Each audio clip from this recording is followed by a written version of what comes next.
Good morning, ladies and gentlemen, this is your captain speaking. We are heading into the blue ocean. The skies are clear forever. There will be no storms, there will be no waves, there will be no dark, deep blue waters, no clouds and no rain. Now, we start to doubt this. Hold on. When we were in the big boat, we had all sorts of weather. We were up and we were down, and we had the rain and the hail and the storm and even tsunamis. Sometimes we heard that people do talk about tsunamis, the end of the world, you know. Now, we are in the same sea with the same people, but we are in a smaller boat, and now the captain is saying that it will all be smooth sailing from now on. Can we trust this captain? There must be some sort of catch. How come there is no ups and downs with that boat? It's a smaller boat. Wouldn't it be more rough to sail that smaller boat? This is the logic of the big boat. Now, who is in the small boat? What is the small boat?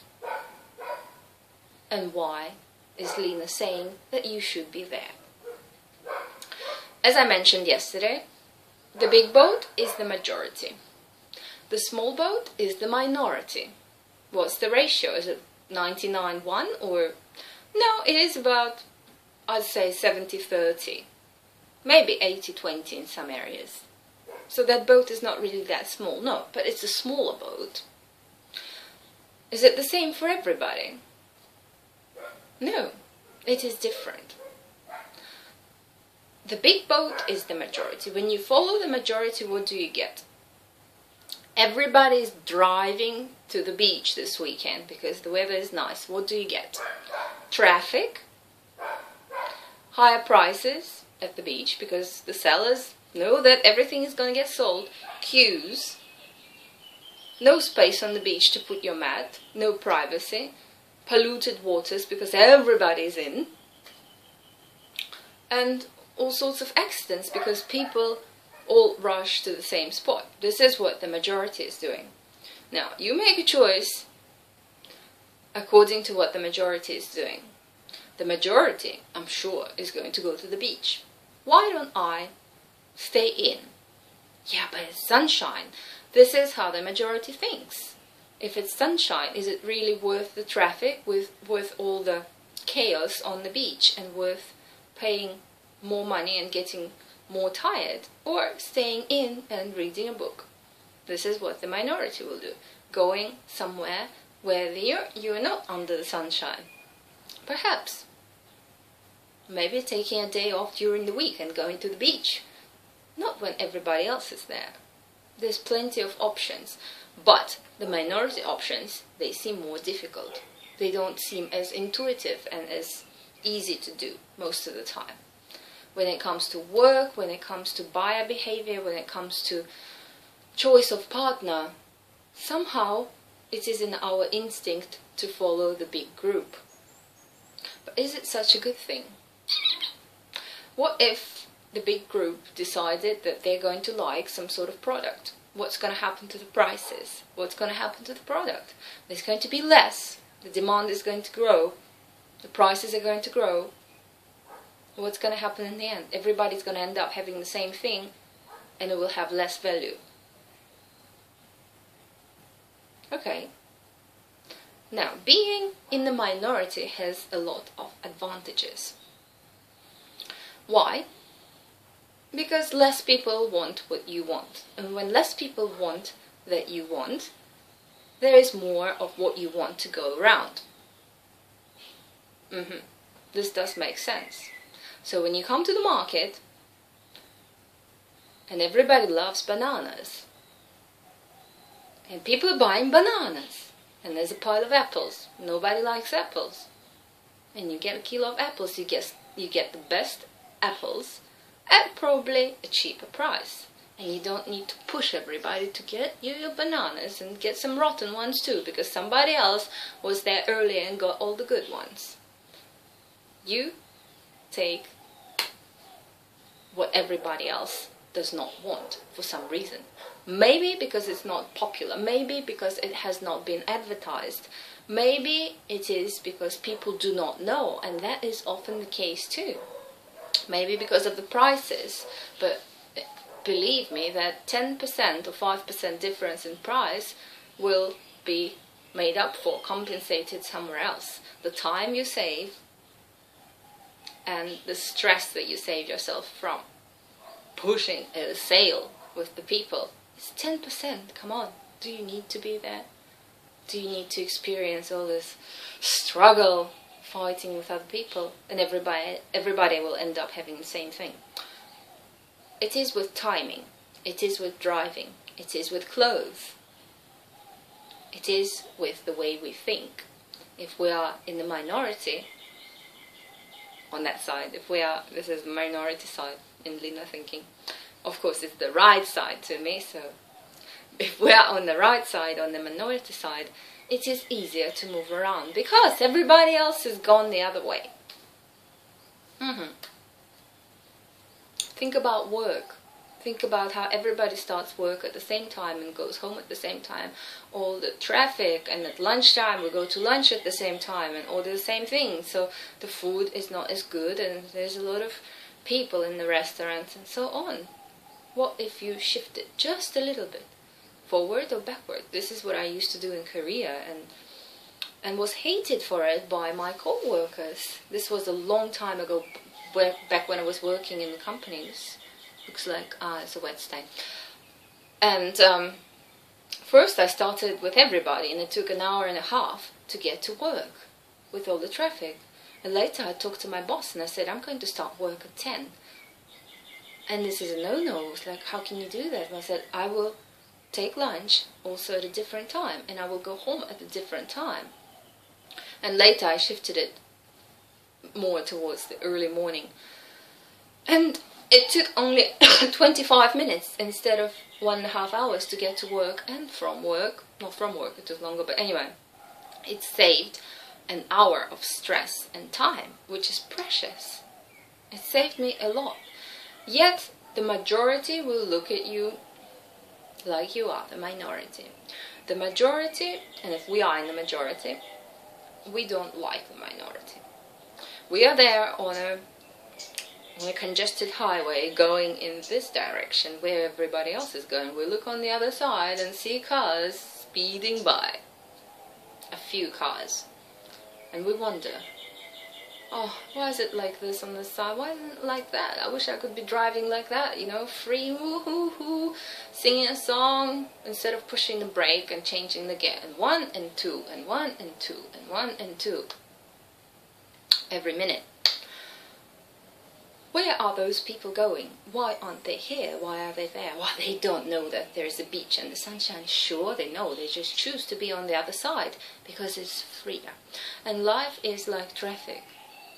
If you live in a town that harvests coconuts and you are a coconut farmer, you are in the majority. It is harder to make money. But if you realize that a lot of tourists come to have a look at the coconuts and how monkeys pick them, and you open little restaurants at the coconut farm for tourists, the only one, it will be crowded and your money will come to you much easier. And you will make more money than the coconut farmers because you are in the minority. If you choose to be in the majority, you have to compete. You have to be better than everybody else. You have to stand out. You have to fight and struggle and push everybody out of your way. Food choices and so on. Of course, we know what the majority likes because it is on the media and it is what most of our friends choose to believe, unless you have the minority group sort of weird, unusual friends. Then if you ask one question to the most people and they will give you a common answer, this is where the majority is. And sometimes we belong to that majority, which could be a good thing or a bad thing. It is up to us. If I ask you, imagine a nice meal. Take a minute and imagine a nice meal there in front of you. I bet that each one of you, each one of us, including Lena, is imagining a totally different thing. Lena was thinking Japanese sashimi, raw fish. Now, somebody else must have been thinking pizza. Somebody else could have been thinking a big Greek salad. And somebody else will think an Indian meal with roti bread. It's personal.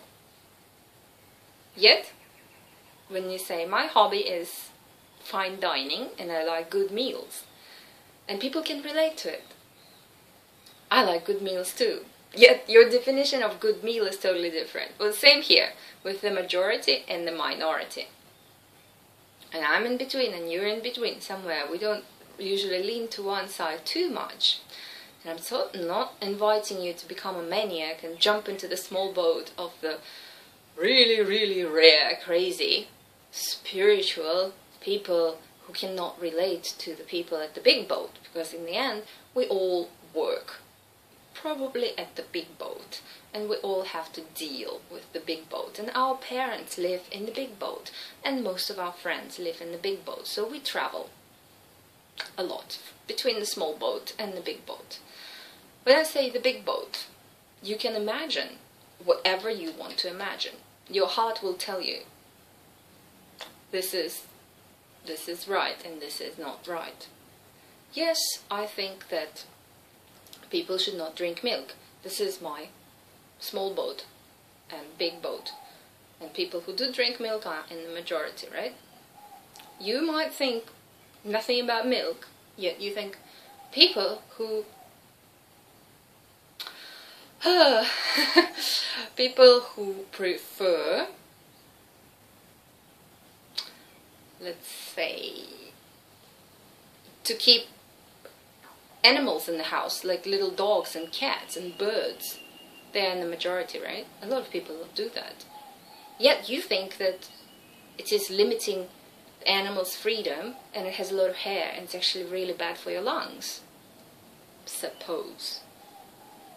Why would somebody want to keep a cat or a dog in the house? And I've heard that from some people, that is the last thing they would do in their boat, in their minority boat.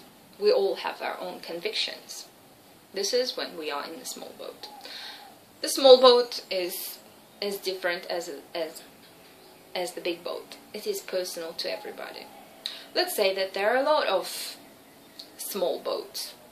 The vegetarian boat, the crazy animal protection boat, the obsessed with, let's say, exercise boat, and other types of boats.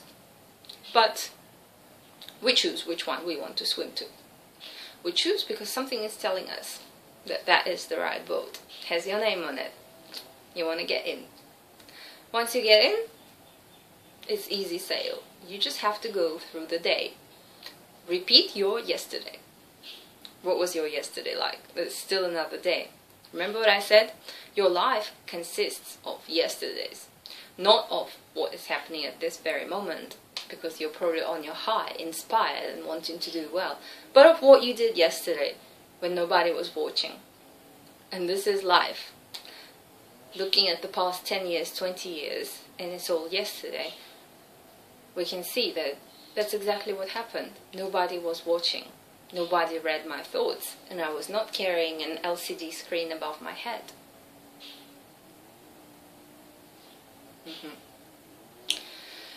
Now, the captain of the small boat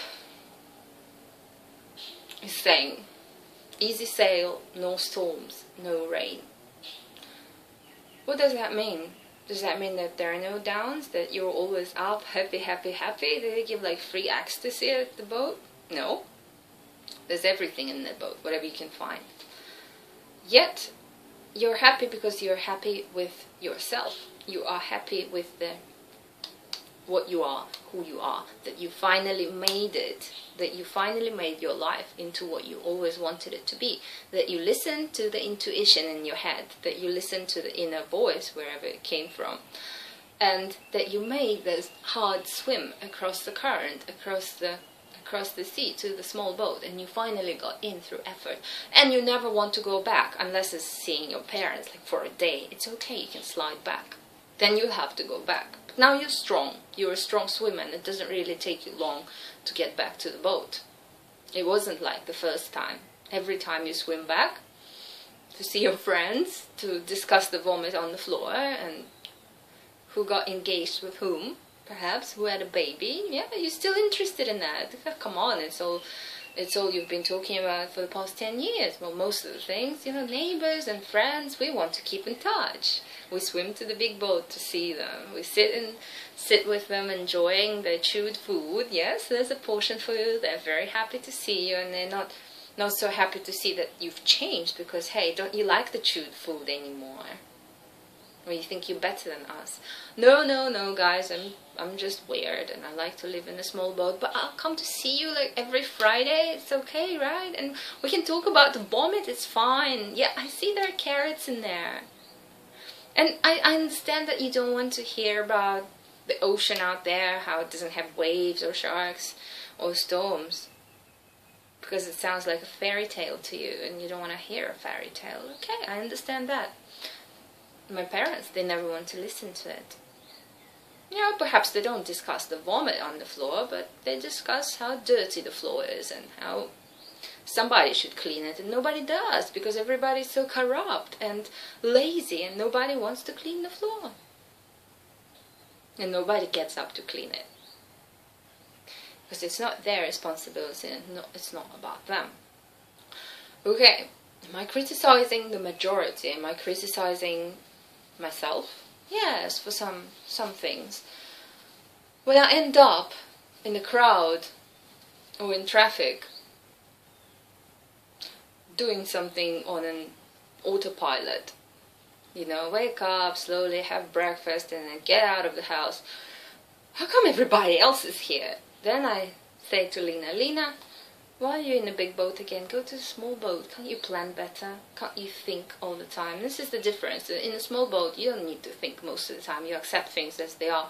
You look at what everybody else is doing and you just follow the flow. And people walk around the circles around the boat, clockwise. And, you know, everybody has their own task in walking around the boat. And they walk around the boat day after day, day after day. And if you ask them, like, so do you enjoy walking around the boat? And say, what do you mean? This is what everybody does. Are you questioning this system, this society, our big boat? And why shouldn't we walk around? Isn't that what we're supposed to do? They don't ask silly questions. I'm late to the next round of walking around. Okay. In no way look down on the majority. In no way judge people that the walking around is not the right thing to do. Because if everybody realizes, all the walking around people, if they realize that they don't have to walk around, what? They're gonna rush, they're gonna swim, they're gonna run to the small boat and sink it. Or it will stretch itself until it becomes another big boat with everything that people are going to bring from the big boat. It's not gonna be a small boat anymore. It's gonna have the vomit that's gonna get stuck to the shoes and be brought into the small vomit, into the small boat from the big boat. So that it will smell again, and yes, there will be dirty floor, and nobody will want to clean it because people had pockets full of the chewed food that they brought from the big boat into the small boat. They weren't really ready, but they heard that the majority of the big boat are going to the small boat, so it's time to go. Yay! And then when everybody was swimming, it was like, you know, some people would drown and some people were really getting ahead, and it was a race. Finally they made it, and the small boat sank. This is what happened before. Did it? Maybe. This is just a story, right? Okay, your captain has to have breakfast now, and it involves a lot of chewing, so no, it isn't chewing for you. You do your own chewing. is chewing for the captain, and it's actually chewing food. Okay. Thank you for listening, and your captain is saying goodbye. Until tomorrow.